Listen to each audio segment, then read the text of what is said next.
হিমন্ত বিশ্ব শৰ্মাই পদত্যাগ কৰক, তেওঁৰ পত্নীক গ্ৰেপ্তাৰ কৰক আৰু CBI তদন্ত ঘোষণা কৰক। অসমৰ মুখ্যমন্ত্ৰীয়ে আৰু অসমৰ মুখ্যমন্ত্ৰীৰ পত্নীয়ে কিবা এটা অভিযোগ উঠিলে সদায় মানহানি গোচৰ দিম বুলি কয়। এনেকে মানহানি দি থকাতকে তেওঁলোকৰ ঘৰতে কোৰ্ট এখন কৰি ল'লে ভাল হ'ব নেকি?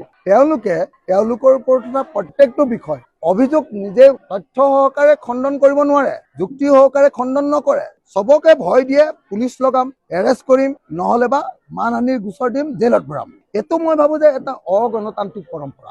এইটো বেয়া কথা হৈছে। প্ৰথম কথা, মুখ্যমন্ত্ৰীৰ পত্নীৰ 3খন পাছপোৰ্ট আছে আৰু 3খন যদি পাছপোৰ্ট থাকে তাৰমানে তাৰ নাগৰিকত্ব আছে, তাৰ স্পেচিয়েল ভিজা লাভ কৰিছে। তাৰ অৰ্থটোৱে হ'ল যে অসমৰ মুখ্যমন্ত্ৰীৰ পত্নী আচলতে ভাৰতীয় নাগৰিক হ'বৰ যোগ্য নহয়, তেওঁক ভাৰতীয় নাগৰিকত্ব বাতিল কৰিব লাগে আইন অনুসৰি। কাৰণ একাধিক ৰাষ্ট্ৰত কেতিয়াও তেওঁৰ নাগৰিকত্ব থাকিব নোৱাৰে। গতিকে তেওঁৰ নাগৰিকত্ব বাতিল কৰিব লাগে আৰু এই জালিয়াতিৰ কাৰণে মুখ্যমন্ত্ৰীৰ পত্নীক অতি সোনকালে গ্ৰেপ্তাৰ কৰি জেলত দিয়াৰ ব্যৱস্থা কৰিব লাগে।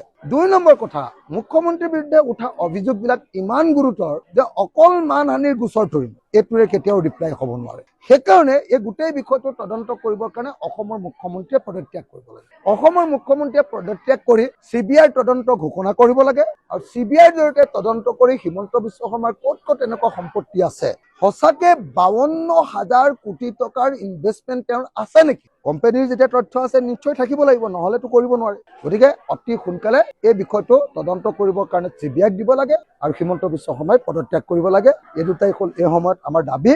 হিমন্ত বিশ্ব শৰ্মাই পদত্যাগ কৰক, তেওঁৰ পত্নীক গ্ৰেপ্তাৰ কৰক আৰু CBI তদন্ত ঘোষণা কৰক।